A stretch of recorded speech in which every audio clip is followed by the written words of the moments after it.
Hi, I'm Paul Feinberg, host of UCLA Anderson School's podcast, and I'm here with Assistant Professor Noah Goldstein. He's the author of a New York Times bestseller called, Yes, 50 Scientifically Proven Ways to Be Persuasive. Noah, can you tell us briefly a little bit of your background and how the book came about? Sure. Well, thanks very much for having me, first of all. I'm a persuasion researcher, and I was doing some research with Robert Cialdini, who's considered by most to be the world's foremost expert on social influence.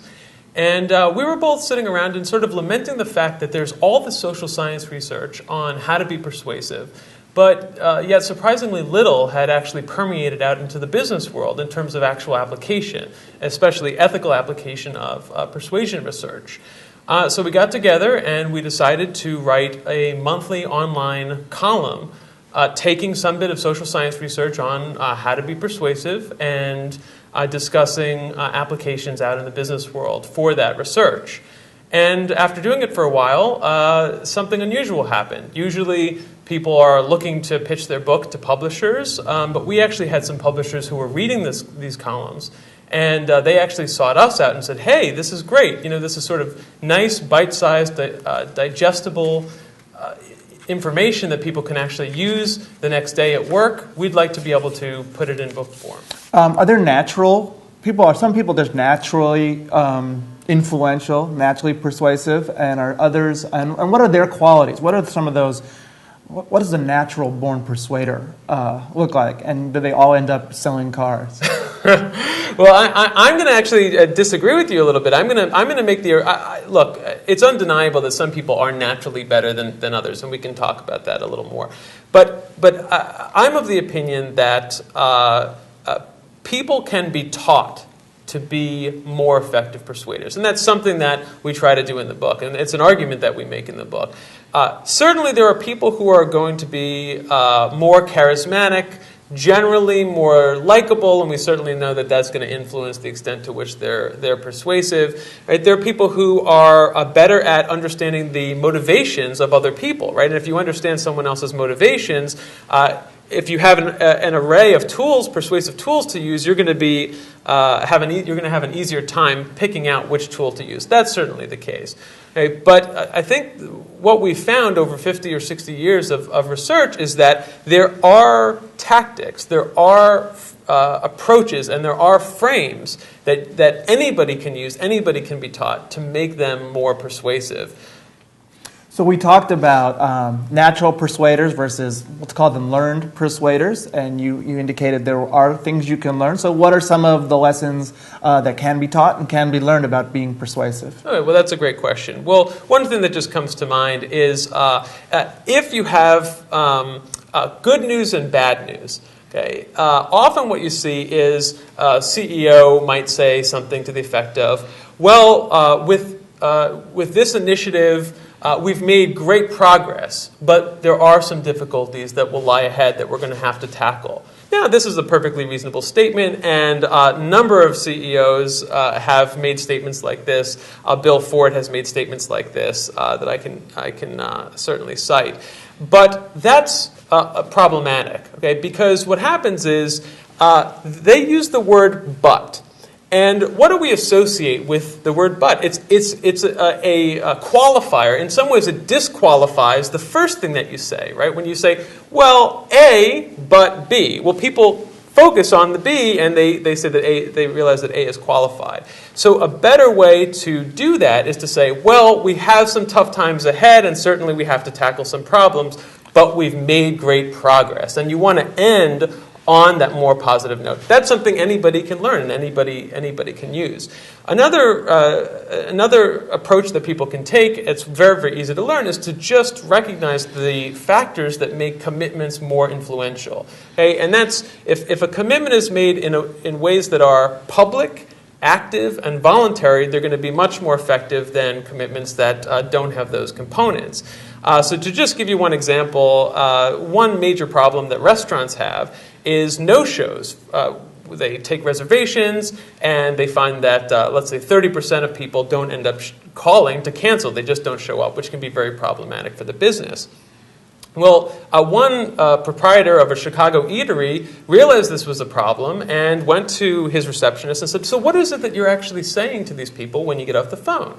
And she said, well, I'm saying, thank you very much. If you have any problems, please give us a call. Bye. And he realized something. Well, that's not really there's sort of a commitment in there, but it's not a very public, active, and voluntary commitment. So what they did was they changed just a few simple words in the process and to great effect. And so instead of saying, please give us a call if you have any problems, they changed it to, will you please give us a call if you have any problems? Pause. That's important. Okay? Because now what is the person going to say on the other line? I'm going to say yeah. Sure. Oh, yeah. Absolutely. Right now, they didn't force that person to make the commitment, right? It was public, it was active, and it was voluntary. And by that simple change, one that we can all learn, the no-show rate went from 30% to 10%. Okay? These are the types of easy things that we can learn to become persuasive the very next day at work. Tell me some ways when people are trying to be persuasive, but they're really not persuading. Yeah, I think that's a great question. So let me start off with something that people often fail to do. It seems very obvious, but one major influence on people's behavior is simply other people's behavior. Now, that sounds very obvious, but it's surprising how often businesses sort of forget to even consider using the influence of people's peers to influence their behavior. To just give you one example, if you've ever stayed at a hotel in the last couple of years, you see these signs in the washrooms asking you to reuse your towels. Almost exclusively, they focus on the benefits to the environment, and that makes sense, right? Many of us consider ourselves environmentalists, so it makes sense to sort of cater to that identity. But we actually found out that it turns out that the majority of people who are asked to reuse their towels do so at least sometime during their stay. And out of all the hotels we've been to throughout the world, we've never seen any of the hotels employ this method. So we decided to run a study. We got the cooperation of a local hotel manager who allowed us to come into the hotels and create our own signs. And one of the signs was a typical environmental sign. Another one simply informed people, hey, lots of other people are doing this. Join your fellow guests in helping to save the environment by reusing your towels. And we found a 26% increase when we informed them that other people were doing it in comparison to the environmental appeal. So that's a case where businesses are missing out on an opportunity to use peer information to influence behavior. It sounds like peer information is very important. Are there ways in which we can misinterpret or misuse peer information? Yeah, absolutely. In fact, one thing that people often do is when, let's say that things aren't going well, there are a lot of people engaging in some sort of negative behavior. What's intuitive to people is, well, if we just simply call attention to the prevalence of this negative behavior, this is going to act as a rallying cry to tell people, hey, this issue is really important, we need to do something to stop it. Okay? But we found out in studies very clearly that this can be a huge mistake. To just give you one example, if you drive up to the Petrified Forest National Park in Arizona, the first sign that you see in the park says that 14 tons of petrified wood are stolen each year. Okay, and it simply asks guests or visitors not to steal any wood. But that's telling people everybody's doing it. Everybody's engaging in this negative behavior. So researchers actually went to the petrified forest and conducted a study where they manipulated what signs were on individual paths. And they salted the paths with petrified wood to see what the theft rate was. And lo and behold, telling people that lots of other people were doing it increased the theft rate beyond doing nothing at all, having no sign at all. On the other hand, simply informing people, hey, we would like you not to do this, this is bad for the park, actually reduced the theft rate. So this is one instance where peer influence can lead people to engage in negative behavior. So if I read the book, if I memorize the book, learn all the lessons, do I become a Jedi persuader? You actually referenced Jedi persuader. What's a Jedi persuader, and how do I become a Jedi persuader? Well, we specifically talk about one case in which Luke Skywalker uses a very effective persuasive tactic with Darth Vader. So if most people have seen Return of the Jedi, I assume that you've seen it. There's one scene where Luke and Vader are going up in the elevator, and Darth Vader's taking him to see the Emperor. And Luke Skywalker says to Vader, he says, "Father, I know there's still good in you. There's good in you. I can sense it." Well, that's actually known as the labeling technique in persuasion research, and that involves labeling someone with traits or attributes or beliefs that are consistent with one's sort of desired goals. Now, the labeling technique can be used well or poorly, depending on how sort of obvious you are and how genuine you are. We make a big point about how it's important to be very genuine when you're pointing to people's past behaviors and how that makes them very clearly generous or kind or animal-loving if you're somebody who's trying to get them to adopt pets. But this works best on children, as it turns out. So a child who is, you get them to clean their room, maybe you give them a little reward if they clean their room. You simply say to the child, "Oh, well, Johnny's a good boy. You seem to really like cleaning your room." And it turns out, and there have been studies done on this with kids, that it's a very effective way of making someone actually think, "Yeah, I do like cleaning my room." And it can be effective in a variety of settings, obviously, other than with kids. Talk about some of the public figures we see and how well they persuade and some of the methods they use.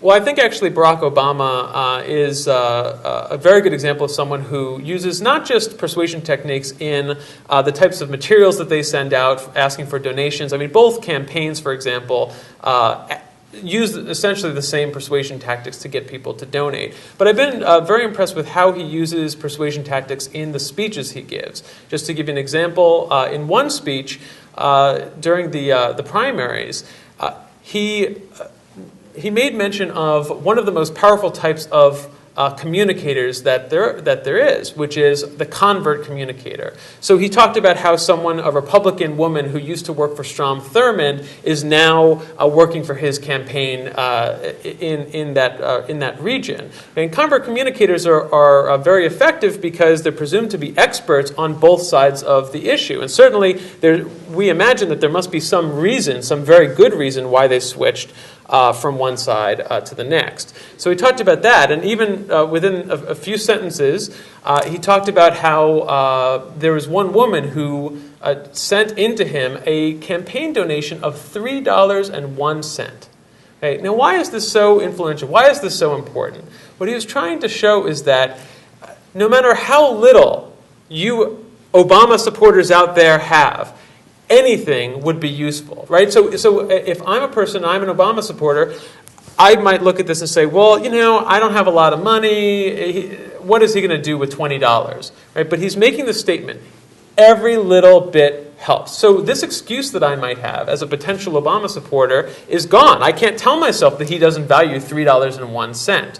Now, in a business context, one case, in addition to donations, simply asking people, would you be willing to donate? Even a penny would be very helpful, which has been shown to be very effective.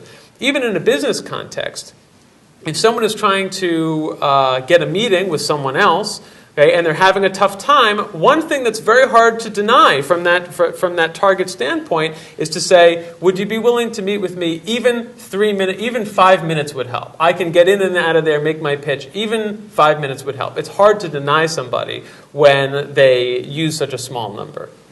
So one of the people that I know who most needs persuading is myself. Can I use these tactics and methods? Can I look inward and persuade myself to change an action, change a behavior, change a thought? Sure, this is a great question. And if you think about the one time of year when people are really focused on making themselves better is the new year, right? People make New Year's resolutions. They say, well, this year, I'm going to eat better, I'm going to exercise, I'm going to be a better, friend, whatever it is that people would like to do. Well, earlier we talked about how to make commitments more effective, right? And that's to make them public and to make them actively. And so there are a lot of research studies on this. if I really want to change my habits, if I really want to accomplish goals, then what I want to do is first I have to come up with those goals. But if you write them down, so there are a couple things you can do. The first part is writing it down.